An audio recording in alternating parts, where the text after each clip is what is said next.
Ursi Manja në emër të Këshillit të Mandateve të Mazhorancës. Akuza thot e pranojnë akuzën, që nuk është politike, por akuza thot është për mos paparazinë tendera. Pra nuk akuzohet për korrupsion, thot. Por, mos harrojmë që prokurori special në ato prova se çfarë ka paraqitur te Këshilli i Mandateve, ka shtuar prova të tjera dhe ka kërkuar arrestin, ndryshimin e masës sigurisë dhe me arrest shtëpi ose në burg se si do ta vendosnin ata, për arsye se ka prova shtesë, janë 16.000 faqe, ka prova, ka argumenta për korrupsion. Dhe unë kam një pyetje që i vete në distancë kryeministrit e kësaj mazhorance. Çfarë do të ndodhi se me logjikën time, me analizën që mund të bëjmë, SPAK vazhdon hetimet. Balluku është e pandehur dhe hetimet vazhdojnë. Në provat e tjera që SPAK grumbullon, ose ka grumbulluar gjatë saj kohe, patjetër që i linde drejta të t'i drejtohet parlamentit, Këshillit të Mandateve, me prova shtesë për korrupsion. Për korrupsion, ku do të vërtetoj korrupsionin. Dhe do të kërkoj përsëri heqjen e imunitetit. Dhe përsëri është detyruar të vinë në parlament. Çfarë qëndrimi do të mbaj Rama? Do të mbaj përsëri qëndrimin që s'është nuk kemi korrupsion, por kemi mos paparazinë të tendera. Zoti Baxhi, ju si opozicië e keni lexuar qëndrimin e ambasadave. Është pro jush edhe kundër mazhorancës, kundër kryeministrit Rama apo kanë qenë neutrale? Unë asnjëherë nuk e lexoj qëndrimet e ambasadave pro nesh apo kundër nesh. Qëndrimet e ambasadave janë qëndrimet të ambasadave. Qëndrimet e tanishme janë qëndrime që e thonë shumë të shqipëruar e të kuptueshme për gjithë qytetarët, po shkelet reforma në drejtësi, po bllokohet reforma në drejtësi. Kuvendi sot është kthyer në trup gjykues. Nuk është më kuvendi, nuk është trup gjykues. Ne nuk jemi gjyqtar aty në parlament që të gjykojmë që është për t'u arrestuar apo nuk është për t'u arrestuar. Kemi vetëm një kompetencë. Kur kërkohet heqja e imunitetit të një deputeti, ne shikojmë ka sulm politik, është politikisht vetë mazhoranca, vetë Këshilli i Mandateve, nuk e ngritën në asnjë moment që mund të jetë një e qëllimit dhe politike kundër Ballukut. Madje avokatët e zonjës Balluku nuk e kanë ngritur një pretendim të tillë. Atëre me çdo drejt kjo mazhorancë dhe ky kryeministër mendon se duhet të mbrojtur dhe kërkesa që ka bërë SPAK është e tepëruar, për arresti mjafton kaq sa ka, mos bllokimin e daljes nga shteti dhe të vazhdoj hetimet.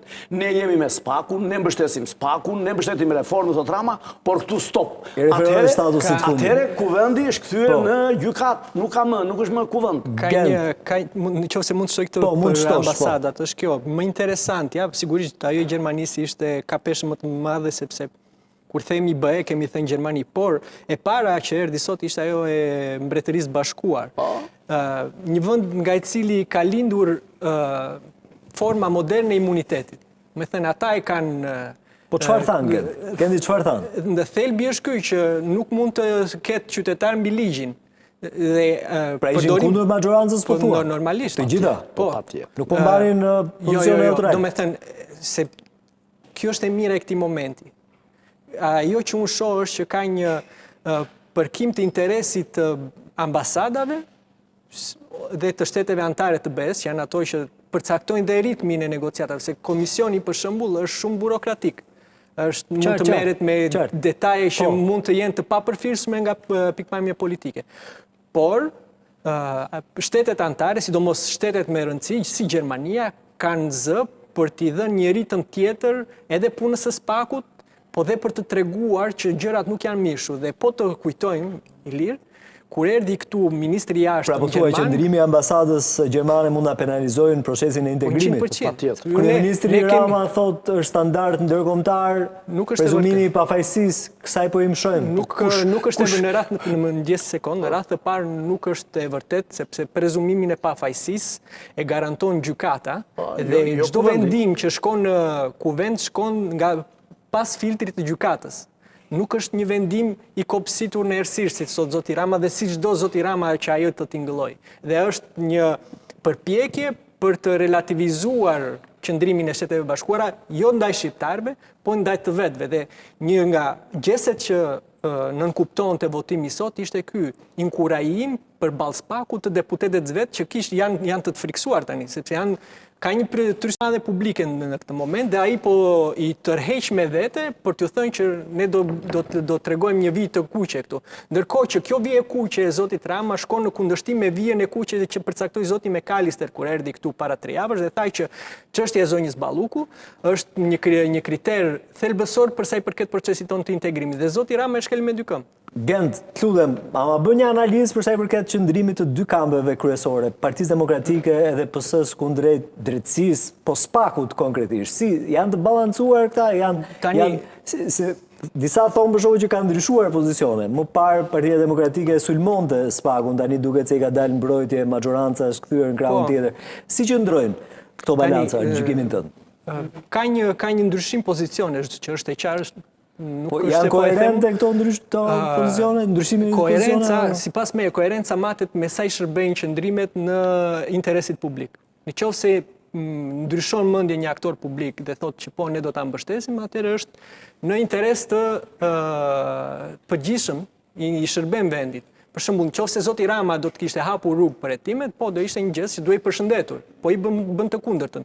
Pala tjetër opozita, sot ishte pro, pra ka qenë më afër interesit publik.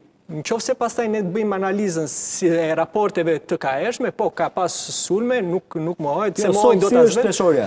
Sot është peshorja është kjo që opozita e ka kapur Ramën nga fil, opozita i ka marrë, po pra sepse thash zoti Rama është duke bërë gabime, këta nuk po e ndërpresin, po e lën të vazhdojnë gabimet, në kuptimin që shohin që duke gabuar në një proces kaq vendimtar dhe duke i marrë aleat zoti Ramas ndërkombëtar, nëse reagojnë kundër Ramës do thotë që vendi që tensionohet edhe krijon një klimë më të favorshme për opozitën dhe po i korrin frutet e gabimeve të zoti Rama, të korrupsionit zoti Rama, se nuk janë thjesht gabime dhe kështu që kanë ndryshuar, janë detyruar të ndryshojnë qëndrim.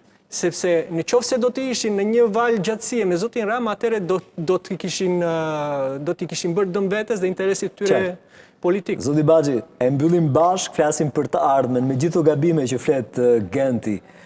Do t'i fitojë zgjedhjet e ardhshme Partia Demokratike, çfarë projeksioni ka? Unë mendoj tek pika e parë vetëm një segment të vogël. Partia Demokratike asnjëherë s'ka patur një qëndrim siç mban Partia Socialiste. Nuk kemi qenë kurrë kundër hetimit të çdo lloj deputeti, të çdo lloj ministri apo ish ministri dhe në kohën e qeverisjes Partisë Demokratike, por për mënyrën se si është vepruar me ish drejtues të pushtetit Partisë Demokratike. Pra, në kushtet që nuk ishte domosdoshme arresti, është vepruar me arrest. Pra, nuk kemi qenë kundër hetimit, po kundër mënyrën se si është vepruar. Mund të kundërshtosh masën për rastin konkret, ose kundër zoti Berisha përpara SPAK fliste me epitete nga më të ndryshme për zotin Dumani. Po themi që është gjë që ka reflektuar mos i ngulmojmë më tek. Ka reflektuar, kam përshtypjen kjo është një pjesë që duhet të Jo, absolutisht, unë nuk mendoj se ka reflektim, ka një qëndrim të drejtë, ka një qëndrim të drejtë, po s'mund të reflektosh kundrejt zotit Dumani apo Irenës me 5 mbi emra për veprimet që kanë bërë